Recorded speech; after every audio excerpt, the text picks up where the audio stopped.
ቤተ ክርስቲያን ብለን መተን አባንተና መምሬንተና ስንል እንገኛለን። የሞተልን የተሰቀልን እሱ ነው። ክህነት ምንድነው? መስዋዕት ምንድነው? ካህን ፈራጅ ዳኛ ነው። ገዳይ መሳሪያን ማንም ሰው የተጠቀመው እሱ እንዲገድል ሆኖ የተሰራ ስለሆነ ይገድላል። በሰማይ ላለው ስርዓት አርአያና የቤተ ክርስቲያን መብራት የሆኑ ዘንድ እግዚአብሔር ካህናትን መርጧቸዋለሁ። እንደ እግዚአብሔር ፈቃድ ክህነትና መስዋዕት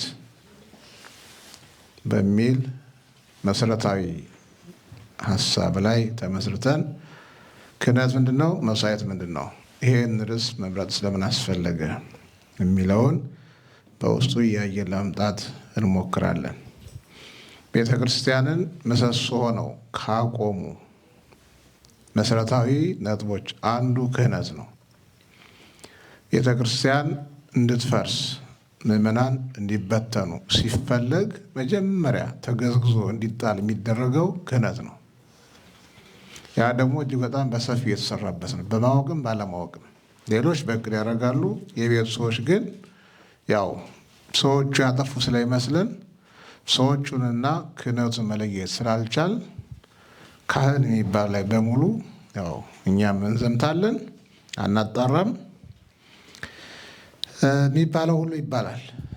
እንደገና ደግሞ በሌላ በኩል አስተዳደራዊ እርምጃ ሲወሰድም እኛ የደገፍ ነው፣ ለእኛ ሀሳብ የተመቸ በእኛ መመዘኛ ትክክል ነው የሚባል ሰው ሆኖ ከተገኘ ማንም ምንም ቢል አይነቀንቀንም፣ ከኛ ሀሳብ ከኛ አቋም ማለት ነው። ይሄም ራሱን ችሎ አንድ ክህነቱ እየወደቀ እንዲሄድ ማድረጊያ መንገድ ነው።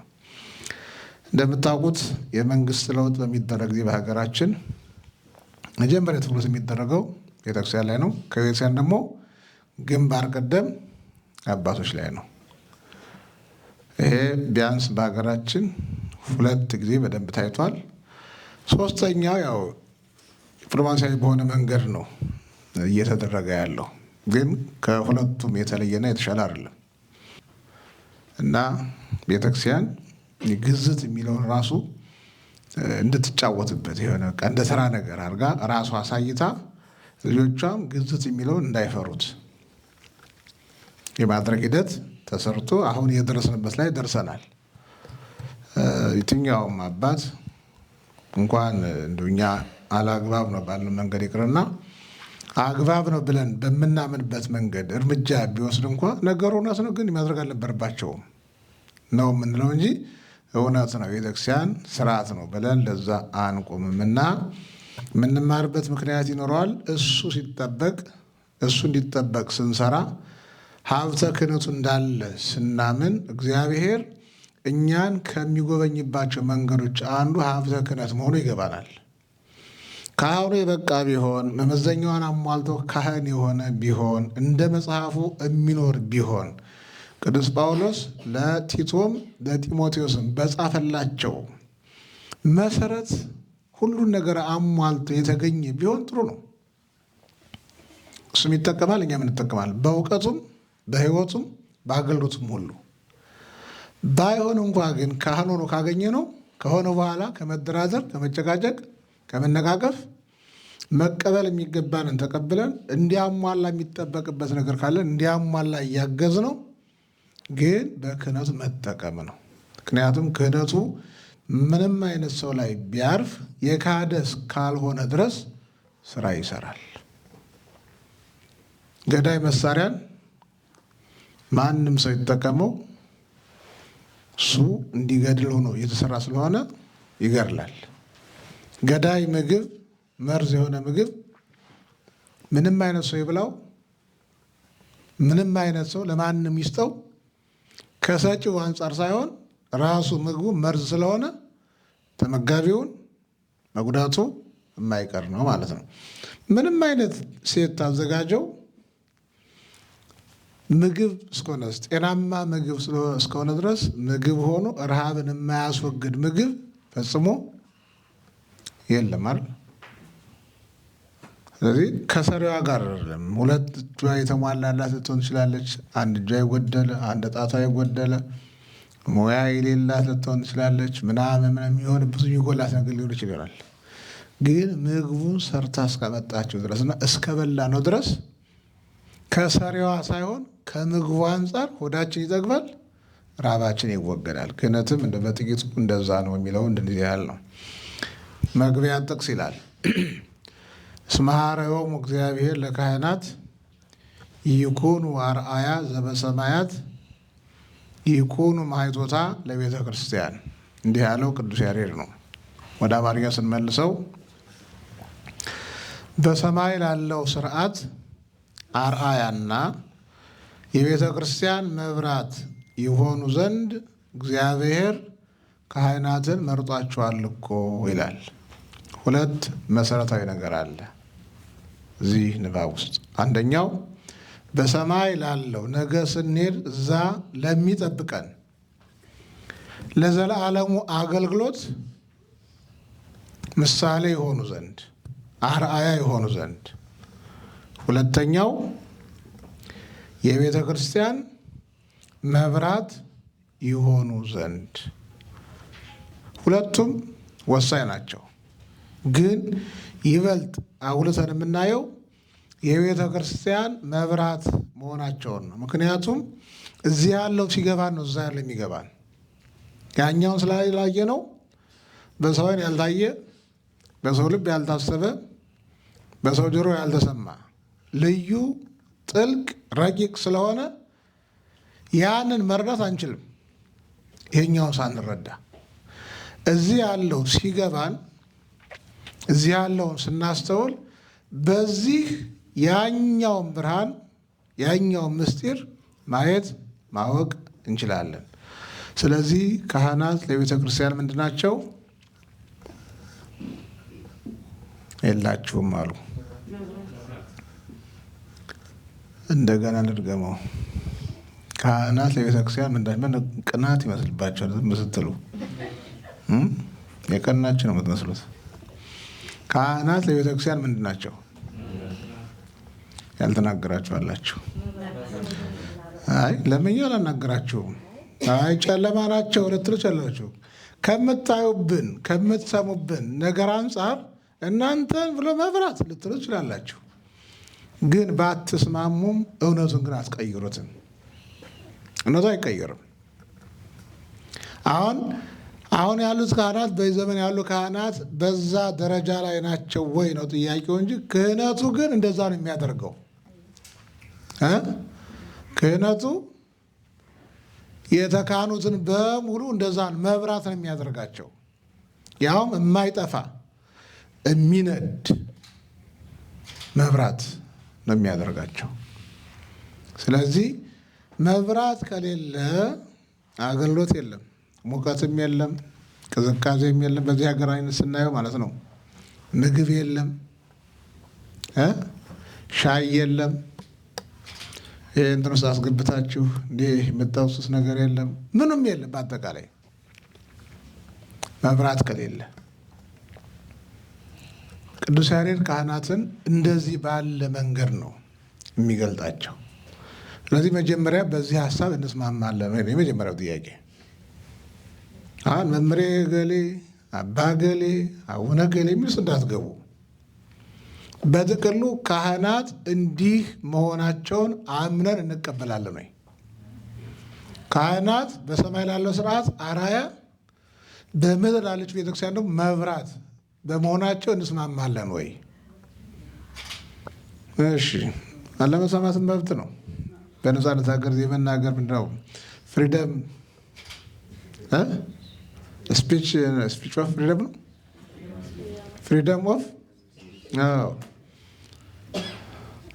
ይችን ቃል በሆነ መንገድ ሰምቻት ነው ያስኳት፣ በተለየ መንገድ ማለት ነው። ምክንያቱ ሌላ ጊዜ ልናገር እችላለሁ።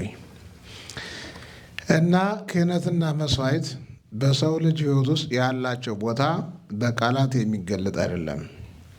በብሉይ ኪዳን ክህነት አፍአዊ ኃጢአትን ያስተሰርይ ነበረ። አፍአዊ ማለት የሥጋን ኃጢአት ብቻ ማለት ነው። የሐዲስ ክህነት ግን በሰማይም በምድርም ይሰራል። የማቴዎስ ወንጌል ምዕራፍ 16 ቁጥር 19። ለጠቅላላ እውቀት መጽሐፍ ቅዱስ በእጁ ላይ ያለ ሰው ካለ እያወጣ እያነበበ እየሰማ ብንሄድ የበለጠ ሊጠነክርን ይችላል። እንደውም ማስታወሻውን ከያዝን ብቻ በቂ ነው ካላችሁም ጥቅሱን ይዛችሁ የተሄዳችሁ ታነቡታላችሁ። ነቢዩ ኤልያስ እሳት ከሰማይ ወርዶ ሁለቱን የ50 አለቆች ከነሰራዊታቸው እንዲበላ አድርጓል። በነቢይነቱ ማለት ነው። ካህናት ደግሞ መንፈስ ቅዱስ ከሰማይ ሰማያት እንዲወርድ መሥዋዕቱን እንዲያከብርና ሕዝቡን እንዲቀድስ ይጸልያሉ። እኛም በድፍረት ሳይሆን እንደ ሦስተኛው የ50 አለቃ በፍጹም ትሕትና እና ፈሪሃ እግዚአብሔር ውስጥ ሆነን በጉልበታችን ተንበርክከን ነፍሳችን በፊቱ የከበረችና ለቅዱስ ምስጢር የበቃች እንድትሆን በመለመን ነው። ሁለተኛ ነገሥት ምዕራፍ 1 ከቁጥር 9 እስከ 15 ያለውን ታሪክ ስታነቡ ኤልያስ በሁለቱ የ50 አለቆችና በወታደሮቻቸው ላይ ምን እንዳደረገ ይነግራቸዋል። በትዕቢት በድፍረት ነበር ወደ ነቢይ የሄዱት። እውነት እኔ የእግዚአብሔር አገልጋይ ከሆንኩ እሳት ከሰማይ ይውረድ እናንተን ይብላ አለ። 2 ጊዜ ተናግሮ 2 ጊዜም እሳት ከሰማይ እየወረደ በላቸው። ሶስተኛው የ50 አለቃ ግን በፍጹም ትሕትና ሆኖ ገና ከሩቅ እየሰገደ ክብሩን እየገለጠ ቅድም እንዳነበብ ነው ንጉሥ ይፈልግሃል እባክህ ነፍሴ በፊት ክበር እያለ በትሕትና መጣ።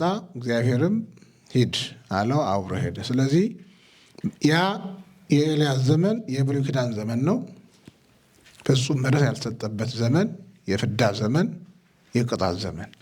አሁን ደግሞ አዲስ ኪዳን የምሕረት ዘመን ነው። ልዩነት አለው። ክህነቱም ምድራዊ ነው፣ አፍአዊ ነው፣ ጊዜያዊ ነው። ይሄኛው ግን ሰማያዊ ነው፣ ዘላለማዊም ነው የሚለውን እንድናስተውል ነው። በሥርዓተ ቅዳሴ ጅማሬ ላይ ሁላችሁም አስተውላችሁ ሰምታችሁ ከሆነ ሚመጠን ግርምት ዛቲ ዕለት ወዕፅፍ ዛቲ ሰዓት እንተ ባቲ ይወርድ መንፈስ ቅዱስ እመልዕልተ ሰማያት የሚል ቃል አለ። ማለት ነው ይህች ዕለት ምን ያህል የምታስፈራ ናት! ይህች ሰዓት ምን ያህል የምታስጨንቅ ናት! መንፈስ ቅዱስ ከሰማየ ሰማያት የሚወርድባት ይህን መሥዋዕት የሚጋርድባትና የሚያከብርባት ሰዓት ናትና በጸጥታና በፍርሃት ቁሙ፣ የእግዚአብሔር ሰላም ከእኔም ከእናንተም ጋር ይሆን ዘንድ ጸልዩ ይላል። ስለዚህ በቅዳሴ ሰዓት ከሰማይ እሳት ይወርዳል። በማን ጥያቄ ስንል በካህኑ ጥያቄ፣ በካህኑ ጸሎት፣ ካህኑና ሕዝቡ ካህናትና ሕዝቡ አንድ ላይ ሆነው በሚያቀርቡት ልመና እግዚአብሔር መንፈስ ቅዱስ ያቀረብነውን መሥዋዕት ሊለውጥ ሊያከብር፣ ትኩስ ሥጋ ትኩስ ደም ሊያደርግ እኛን በዛ ሊቀድሰን የዘላለም ሕይወትን ሊሰጠን መንፈስ ቅዱስ ይወርዳል። ተለይቶ ያውቃል። አልነበረም የሌለበት ቦታ አለ ማለት አለ። ስራ መስራት ይጀምራል፣ ይገለጣል የሚለውን ለማሳየት ነው። 3ቱ የቤተ ክርስቲያን አዕማድ እነዚያ መናነሳት 3ቱም አደጋ ላይ እንዳሉ ያው ታውቃላችሁ፣ በተለያየ አጋጣሚ ማለት ነው። የቤተ ክርስቲያን አጠቃላይ አገልግሎት የሚቀጥለውና የሚጠበቀው በ3 ዋና ነጥቦች ነው። አንደኛ ወንጌል፣ ሁለተኛ ክህነት፣ ሶስተኛ መሥዋዕት። በሌላ አገላለጥ ደግሞ ስንገልጠው አንደኛ ጋብቻ፣ ሁለተኛ ክህነት፣ ሶስተኛ ምንኩስና። ለሁሉም ደግሞ መሰረት የሚሆነው የትኛው ነው? ለሁሉም ጋብቻ ነው። እሱ ከሌለ እሱ ከተበላሸ እኮ የለም፣ ካህንም የለም፣ መነኩሴም የለም እኮ። ቅድስና የሌለው እግዚአብሔር የሚከብርበት ያልሆነ ስርዓት የማይጠበቅበት መተማመን የሌለበት መከባበር የሌለበት እንደሆነ አካል መጫጫህ ያለበት መደማመጥ የሌለበት ትዳር ከሆነ ከእንደዚህ አይነቱ ካህን የሚሆን መነኮስ የሚሆን ማግኘት እጅግ በጣም ከባድ ነው። ስለ ጋብቻ ዓለም ምን አይነት አመለካከት እንዳለው ታውቃላችሁ። አሁን ባለንበት ክፍለ ዘመን ማለት ነው። አንዱ አሁን የእኛም ህብረተሰብ ፈተና ይሄ ይመስለኛል። በወንዶቹና በሴቶች መካከል አሁን መናናቅና መፈራራስ ነው አለ ያለው በዋናነት። ይሄ እኮ አሜሪካ ነው። ትፎክራለች። የሚከተለውን ስለሚያውቅ አንገት መድፋት ግድ ይሆንበታል። ወይኔ እዚህ ተገናኘንና እያለ ማለት ነው። አሁን በቅርብ ከወንሶች ጋር ስነጋገር ነበረ። አንደኛው ሰው እንደሌ ታውቃላችሁ፣ እኔ እስር ቤት መግባት አልፈልግም ነው ያለኝ። ይኸው ነገር ተፈጥሯል እና ያው መብት ነው በሚል እሳቤ እጅ ወደ ማንሳት ተሄዷል። አጸፌታ ሲመለስ ህጉ ደግሞ ወዴት ያደላል?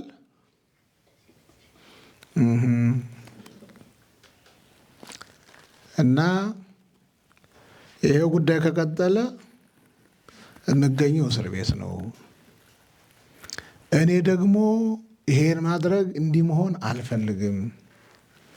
እንዲህ የሚሆን ከሆነ ነው ቀጥሎ ያለው እንግዲህ እንዲህ የሚሆን ከሆነ ከዛሬ ጀምሮ ወደ ቤት አልሄድም ነው የመጨረሻው ውሳኔ። እየሰማችሁ ነው? ስለዚህ አሁን መከባበር፣ መዋደድ፣ መተሳሰብ ከሌለ ፍርሃት ነው ለሚነግሰው። መብቴ ነው አስከብራለሁ፣ ህግ ለእኔ ነው የሚቆመው የሚለው ስሜት ካየለ ከቤተክርስቲያን በላይ ከእግዚአብሔር በላይ ይሄኛውን የማየቱ ነገር እያደገ ከሄደ ጓዙን ጠቅሎ ሰው ይሄዳል ማለት ነው። ስለዚህ ምን ሊመጣ ነው ማለት ነው? መለያየት። ለልጆችም አደጋ ነው፣ ለእነሱም ቢሆን ሰላም አይሰጥም። እውነት ለመናገር እስኪሆን የማይሆን መስሎ ብዙ ያናግር ይሆናል እንጂ ቁርጡ ሲመጣ ከባድ ነው። እንኳን ተለያይቶ ተጋግዞም የሚያስቸግር ይመስለኛል። ህጉ እንዴት እንደዛ ተቀረጸ ስንል ግን የራሱ መንገድ አለው። ስለዚህ እኛ ሰማያዊ ህግ አለን፣ ወደ እሱ እናድላለን ማለት ነው። ስለዚህ ሶስቱ ነገሮች ዋና ናቸው። እነዚህ ሶስቱ ጋብቻ፣ ክህነት፣ ምንኩስና የክርስትና መገለጫዎች ናቸው። የሁለቱ ምስጢራት መነሻው ደግሞ ጋብቻ ነው። ጋብቻ ቅዱስ ሲሆን የተቀደሰ ካህን፣ የተቀደሰ መነኮስ ማግኘት ይቻላል። ጋብቻ ቅዱስ እንዲሆን በትምህርተ ወንጌል መወለድ ያስፈልጋል። በክርስቶስ አእላፍ ሞግዚሶች ቢኖራችሁ ብዙ አባቶች የሏችሁም፣ እኔ በክርስቶስ ወንጌል ወልጃችኋለሁና እንዳለ ቅዱስ ጳውሎስ አንደኛ ቆሮንቶስ 4:15። ብዙ መምህራን አሏችሁ።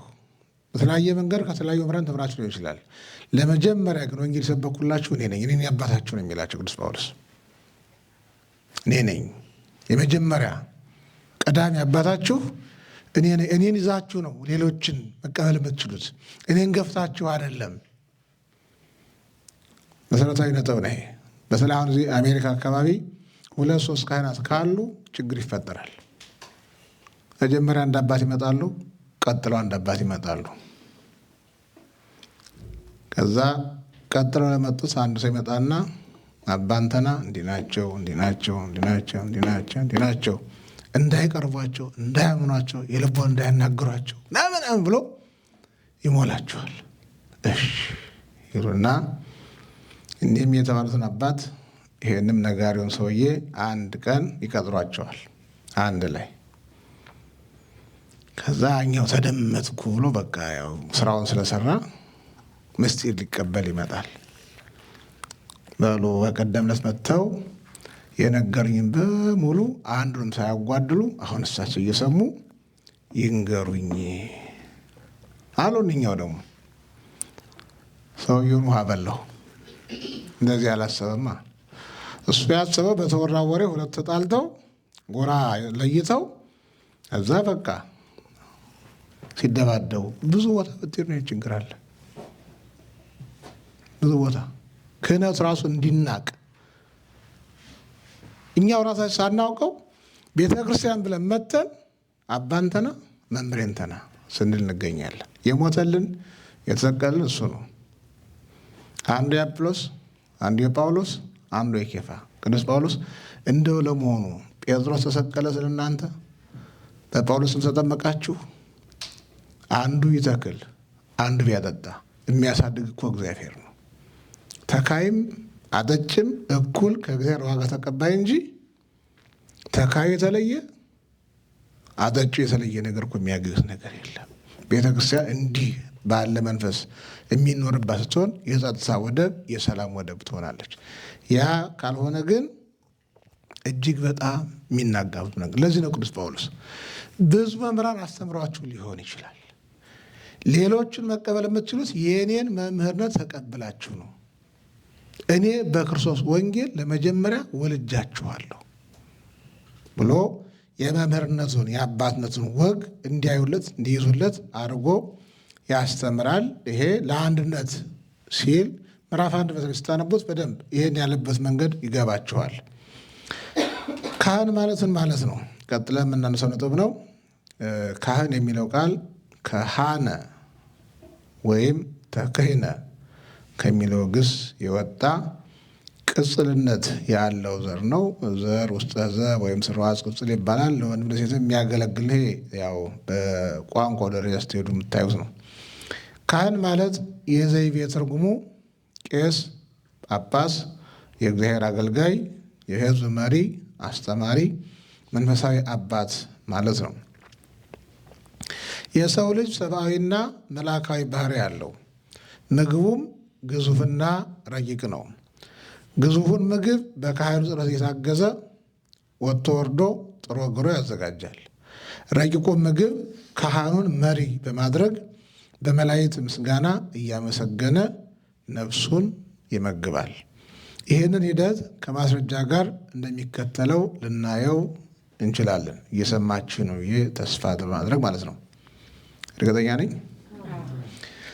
ካህን ማለት አገልጋይ ነው። እንደ መልከ ጼዴቅ ሹመቱ የዓለሙ አገልጋይ አንተ ነህ። እንደ መልከ ጼዴቅ ሹመት የዓለሙ አገልጋይ ወይም ካህን አንተ ነህ። መዝሙር 109:4 ዕብራውያን 7:17 ዘፍጥረት 14:18 ስታነቡ የምታገኙት ነው። ካህን እረኛ ወይም ጠባቂ ነው። በጎችን ጠብቅ፣ ጠቦቶችን አሰማራ፣ ግልገሎችን ጠብቅ የሚል ቃል ስላለ በዮሐንስ 21:15 ማለት ነው። ካህን ሐኪም ነው። ከልባዊ ርኅራኄ በመነሳት ሳይጸየፉና ሳይፈሩ ወደ ሕመምተኛው መቅረብ፣ ቁስሉን ማሰር፣ ወይንና ዘይት በቁስሉ ላይ ማድረግ፣ ወደ ማድሪያ ስፍራ መውሰድ፣ ለሕመምተኛው የሚያስፈልገውን ሁሉ ወጪ መሸፈን የሐኪሙ ድርሻ ነው። ሉቃስ 10:33 ካህን አትክልተኛ ነው።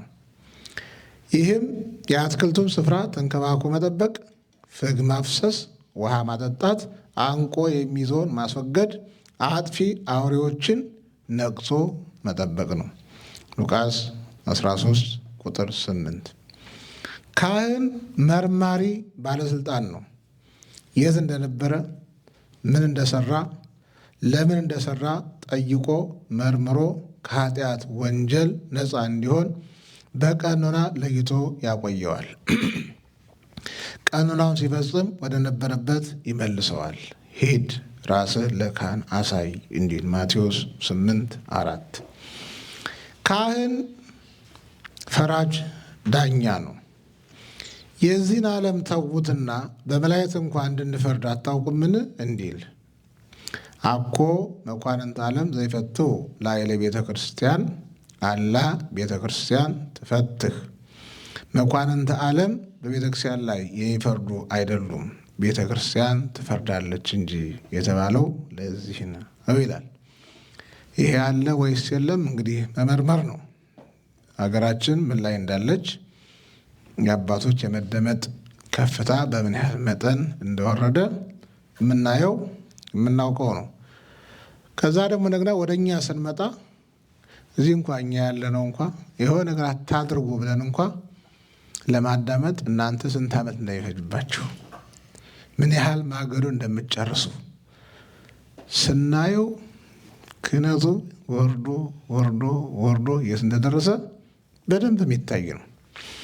መጋቢው በሚያዘጋጀው ምግብና በተመጋቢዎቹ ላይ፣ ሐኪሙ በታካሚዎቹ ላይ፣ አትክልተኛው በአትክልቱ ላይ፣ እረኛው በሚጠብቃቸው በጎች ላይ፣ መርማሪው በሚመረምረው አካል ላይ፣ ዳኛው ፍርድ በሚሰጥበት አካል ላይ ሙሉ ስልጣንና ኃላፊነት ያላቸውን ያህል ካህንም በሚያገለግላቸው ምዕመናን ላይ እንዲሁ ሙሉ ስልጣንና ኃላፊነት አለው። ውሸት አይደለ? እውነት ነው። ኧረ አሁን ስንጨርስ እንደው ዛሬ ራት እንዳትበሉ ጾም እንድታድሩ ብላችሁ አሁን ታደርጋላችሁ?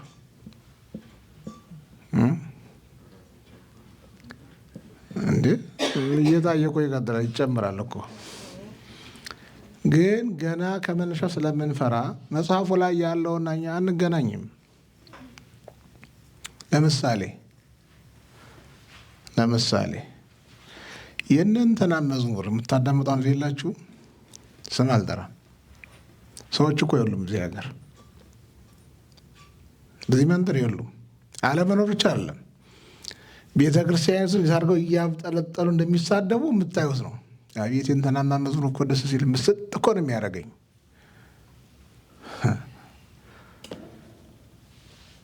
እንተና የሚሰብከው ስብከት ጤነኛ አይደለም። አንድ ሰው ጠርቼ በጥላቻ ሳይሆን በማስረጃ አስደግፌ ኧረ እንትና ስብከት ጤነኛ ያለ እሱም ባሰቡ ብዬ ብናገር ምን አጣልቷቸው ነው? ምን አገናኝቷቸው ነው ነው እንጂ የምትሉት ለትምህርቱ ለእናንተ ለቤተክርስቲያን ታስቦ የተነገረ አይመስልም። አንድ የሕክምና ባለሙያ ይህን አታድርግ ሲል ይደመጣል። ባለፈው እኮ እሑድ እኮ ብዙዎቻችሁ ጋር እኮ ተገማመትን አይደለ? ያም እንኳ ከባድ ሆንባችሁ። ያም እኮ ከመሸ ነው እላለሁ። ገና ረጅም ጊዜ ነው የጠራሁት። ግን ያው ቅበላ ለኛ ሌላ መስመር ስለሆነ ያለው እዛ መስመር ሄደናል። እግዚአብሔር ይፈቅድና ቢያደርሰን የዛሬ ዓመት ቅበላ ሐሙስ እናደርጋለን። እኛ ሰምታችሁኛል። ጾሙ ከመግባቱ በፊት ሐሙስ ጉባኤ ነው ቅበላችን። የመብል ምናምን አይደለም የምታስቡት። ቅበላ ብለን ምግቡ ካለ ጥሩ ነው ብላን፣ ግን ዋናው ዓላማው እዚህም ከሆነ ሌላ ቦታ የሚመቸን ቦታ ላይ ለሁላችን ማይክል የሚሆን ቦታ ላይ ዓመቱን ብሎ አስበንበት ቅበላን አብይ ጾም የምንቀርበበት ራሱ የቻለ መርሃ ግብር እናዘጋጃለን። ብረሳ እንኳ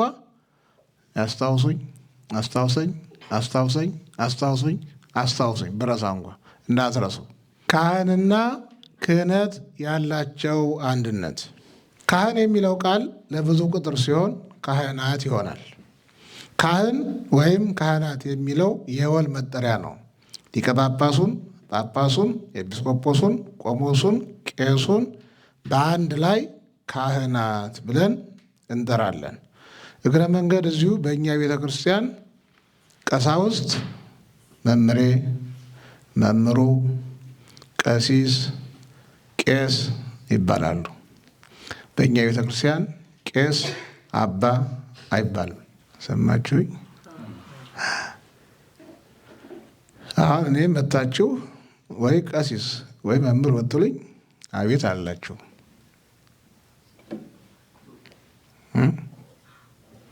እኔን ቤተክርስቲያን የምታውቀኝ በዚህኛው ስለሆነ ማለት ነው። በእኛ ቤተ ክርስቲያን ነው የምላችሁ። ክህነቱ አንድ አይነት ነው፣ ግን ዘርፉ የየራሱ መንገድ አለው። አደባልቆ አይጠራም። ጳጳሱን ደግሞ አባ ማለት በጣም ነውር ነው። እነሱ ራሳቸውን ለምሳሌ ብፁዕ አቡነ ፋኑኤል አባ ፋኑኤል ብለው ሊጠሩ ይችላሉ። እኔ ግን አባ ፋኑኤል አላቸው፣ አልተፈቀደም። ብፁዕ አቡነ ፋኑኤል ነው አጠራሩ። እና ድንገት ተነሳችሁ ጳጳሱን እንደ ቤታችሁ ይመጡ እግዚአብሔር ፈቅዶላችሁ አባ ይብሉ ብትሉና አንድ ዘርሶ በጥፊ ክድን ቢያደርግባችሁ ትክክለኛ ውሳኔ ይሆናል። ምንም አያስጠይቀውም። ሰው ቤቱ ድረስ ጳጳስ ሲጋብዝ ያለውን ነገር ለማወቅ መቻል አለበት። እንዴት እንደሚጠራ ሲመጣ እንዴት አድርጎ ማስተናገድ እንዳለበት ኖረናል ቤተ ክርስቲያን። ስለዚህ ካህን የሚለው ቃል ሁሉም የሚጠሩበት ሆኖ እያለ ግን ደግሞ በውስጥ ደግሞ የየራሳቸው መጠሪያ አላቸው። ሁሉም በወታደር ያለው ሁሉ ወታደር ነው አይደለ? ግን ተራ ወታደር አለ፣ 10 አለቃ አለ፣ 50 አለ፣ 100 አለ እያለ ይሄዳል። ሁሉም ዘርፍ አለው ማለት ነው። እዛ ያለው ስናከብር ቤተ ክርስቲያን ስንመጣ ግን ማቃለል ተገቢ አይሆንም ለማለት ነው። ከዚያ ደግሞ እንደገና ዲያቆን ወይም ዲያቆናት ደግሞ በአንድ ክፍል ይመደባሉ። አበው ካህናት፣ አሃው ዲያቆናት ብለን እንጠራለን። አጠቃላይ ቤተክርስቲያን ውስጥ ያሉ አካላት በሶስት ይከፈላሉ። በስንት? አባቶች ካህናት በሙሉ፣ ወንድሞች ወንዶች በሙሉ፣ እህቶች ሴቶች በሙሉ። ካህናት የወንዶችም የሴቶችም አባቶች ናቸው። በአጠቃላይ በጥቅል ሲከፈል ማለት ነው። ካህን የሚለው ቃል ለአገልጋዩ የሚሰጥ ስያሜ ወይም ቅጽል ሲሆን ክህነት ደግሞ በንፋት የሚሰጠው ረቂቅ ስልጣንና ጸጋ ነው። በሌላ አገላለጥ ከላይ እንዳልነው ካህን ማለት አገልጋይ ማለት ሲሆን ክህነት ማለት አገልግሎት ማለት ነው። ቅዱስ ጳውሎስ ከእግዚአብሔር ስላገኘው ጸጋ ላሳስባችሁ በአንዳንድ ቦታ በድፍረት ጻፉላችሁ፣ በአሕዛብ መካከል ኢየሱስ ክርስቶስን አገለግል ዘንድ ለእግዚአብሔር ወንጌልም እገዛ ዘንድ በእኔ ትምህርት አሕዛብ በመንፈስ ቅዱስ የተወደደና የተመረጠ መስዋዕት ይሆኑ ዘንድ እያለ የክህነትን ሂደት ይገልጣል ማለት ነው። በመጽሐፍ አማንያን በሙሉ ካህናት ተብለው ይገለጣሉ። ሁሉም የአንድ መስዋዕት ተሳታፊዎች ስለሆኑ አሁንም ቃሌን በእውነት ብትሰሙ ኪዳኔን ብትጠብቁ ምድር ሁሉ የእኔ ናትና ከአሕዛብ ሁሉ የተመረጠ ርስት ትሆኑኛላችሁ። እናንተም የካህናት መንግሥት የተቀደሰም ሕዝብ ትሆኑኛላችሁ። ለእስራኤል ልጆች የምትነግራቸው ቃል ይህ ነው። ዘጸአት 19:5። ቅዱስ ጴጥሮስ ደግሞ በሰው ወደ ተጣለ በእግዚአብሔር ዘንድ ግን ወደ ተመረጠና ክቡር ወደሆነው ወደ ሕያው ድንጋይ ወደ እርሱ እየቀረባችሁ እናንተ ደግሞ እንደ ሕያዋን ድንጋዮች ሆናችሁ በኢየሱስ ክርስቶስ ለእግዚአብሔር ደስ የሚያሰኝ መንፈሳዊ መስዋዕት ታቀርቡ ዘንድ ቅዱሳን ካህናት እንድትሆኑ መንፈሳዊ ቤት ለመሆን ተሰሩ ይላል አንደኛ ጴጥሮስ 2:4። ይህም የሚገለጠው ስልጣነ ክህነትን በመቀበልና በሚታይ ክህነታዊ አገልግሎት ሳይሆን ሁላችንም ካህናት ነን በሚለው ሐሳብ መሰረት ማለት ነው። በዛ ሐሳብ በማመን እንደሆነ ሲያስረዳ ክብሩ ለእናንተ ለምታምኑት ነው፣ ለማያምኑ ግን አናጢዎች የጣሉት ድንጋይ እርሱ የማዕዘን ራስ የእንቅፋትም ድንጋይ ማሰናከያ ማለት ሆነ።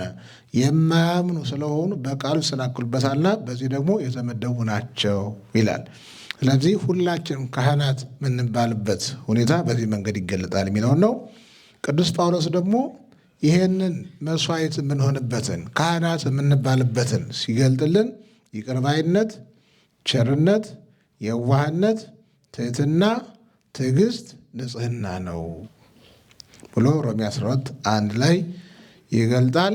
እዚህ ላይ ይቆየን።